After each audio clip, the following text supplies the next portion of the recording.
These are even numbered threads, so I can use any line. It doesn't have to be a numbered one. All right, we just broke it. All right, that's a blooper. Okay, we've got 16 of these studs that we've got to thread. They've got to be threaded on both ends. So I've got a 1/8 inch collet in there. There's not much gripping power on a little rod like this, so I go ahead and tighten all 3 points on my chuck. That way I don't have to worry about the wire spinning. The stainless steel is very hard for me to thread in these small diameters. It work hardens rapidly, and then it starts tearing the threads out. That's when I'm using a threading die. So the best method I've learned is to single point them till you get about 75% of the depth, and then run the die up on there for the last little bit. And that seems to make a nice, pretty thread.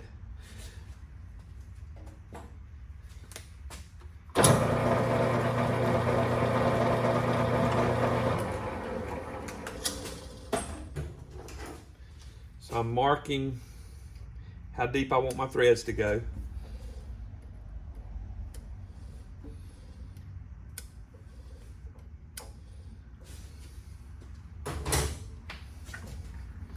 I've got my lathe geared down so that the feed screw is 40 threads per inch, and I'm running the main spindle at 59 RPMs. First thing I'm going to do is come in here and touch off.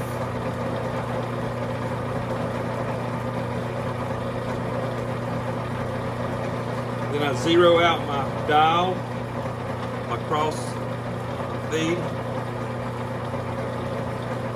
And at this point I'm going to use the compound to advance the tool. Now, I can only do 2.5 thousandths per pass, or I'll put too much pressure on my rod and I'll bend it. Alright, so I'm looking for any number or line in my threading dial, since we've got even number of threads.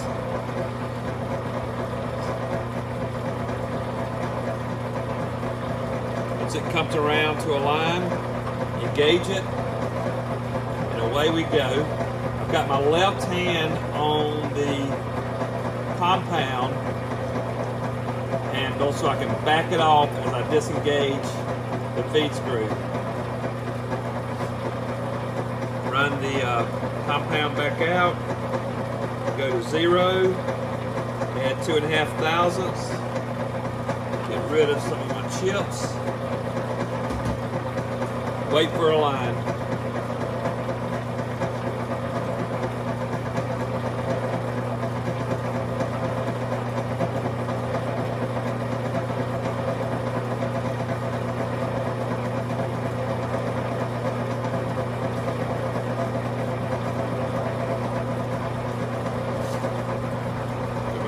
Feed, go back to 0, add 2.5 thousandths,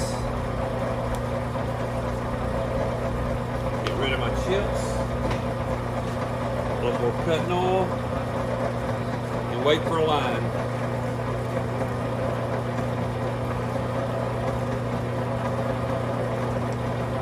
What that waiting for a line means is I'm waiting so that the tool will be perfectly aligned with the previous threads on each pass. And that's kept up with a threading dial over here to my right. Okay, back to 0, add 2.5, a little bit of oil, wait for a line.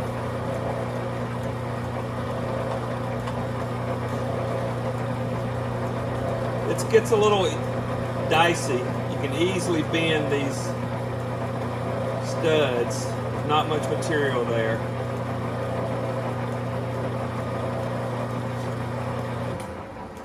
Okay, let's see what we got. That is a pretty thread. And just for kicks and grins, I want to see if the nut will go up on there, and it won't. So at this point, we switch to the threading die. Once again, this is a 1/8-40 thread, which all the experienced machinists out there are screaming that's a 5-40. And it's my understanding that they're very, very, very close and may even possibly be interchangeable. But I'm sticking with the plans. So I've got a 1/8-40. And I can tell a huge difference in my taps and threading dies according to the quality of them. So keep that in mind when you go shopping, that a sharp, well-formed die or tap is worth the money. Now what I'm doing here is running my tailstock in. I've learned that if I don't put pressure on this die, it won't feed up. It'll just chew up the end of that little small rod. So I have to put some pressure on it and let it feed up. And it's on there probably a 1.5 threads now. If I take the pressure off, it'll just pull through that thread and strip the end again. Now you do have to back off a little and break the chips. But then you got to go back to the pressure until you're fully engaged with this die. It's worth keeping the pressure on it. Just break those chips. You're working with very small model size products here, so it's easy to mess it up. Don't get frustrated if you do. I haven't found a way to keep from messing it up occasionally. In fact, on the take before this one, I broke my little stud. I tried to take too big of a cut when I was single point threading.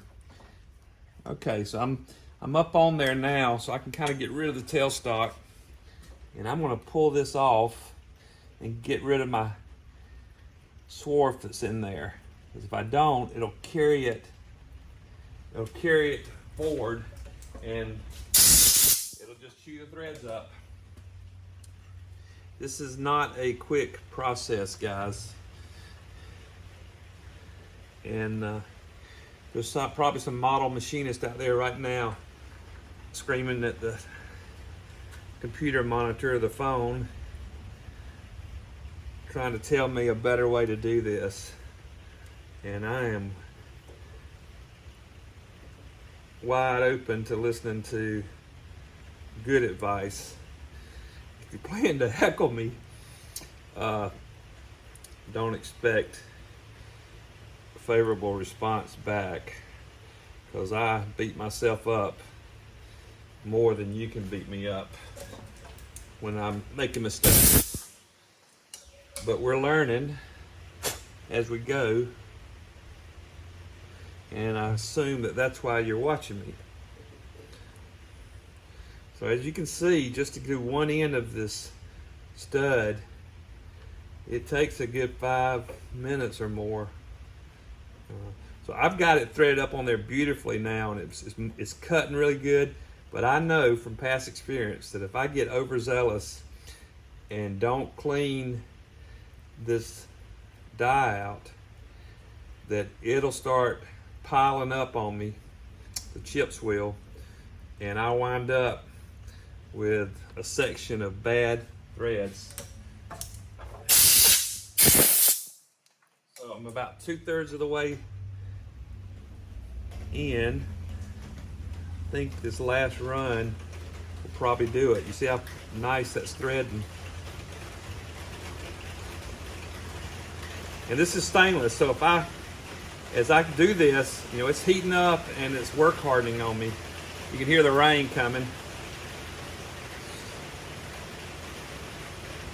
All right, I think I'm at the end.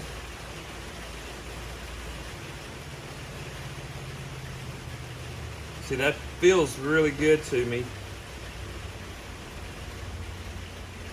Oh, that looks pretty. I tell you what, let's leave this on here, and that'll help us get that stud out of there. And then I'm going to let you look at it. So we'll see that those are pretty. And then I can take my sample nut, and it threads up on there really nice. So that's one end done. I've got to do the second end, and but it's just like the first, with the exception of getting it in the collet. Sometimes is a little bit of a challenge because you've got a little bit of a shoulder here where you've pushed that metal up with the die, but seems to be working fine for me. Hey, thanks for joining me. I've got to make 15 more of these after I do this one, so it's going to take most of the afternoon. But thanks again for joining. All right, guys, thanks for sticking around to the end, watching me thread that stud. This is take 2. I had left my chuck key in my collet chuck, and when I was watching the video, I was like, oh God, safety item number 1, always remove your chuck key when you aren't actually using it. So take 2. Please subscribe if you haven't already. Just a few subscribers away from 500, and actually trying to get to 1,000. That's where you're fully monetized. You get paid per view.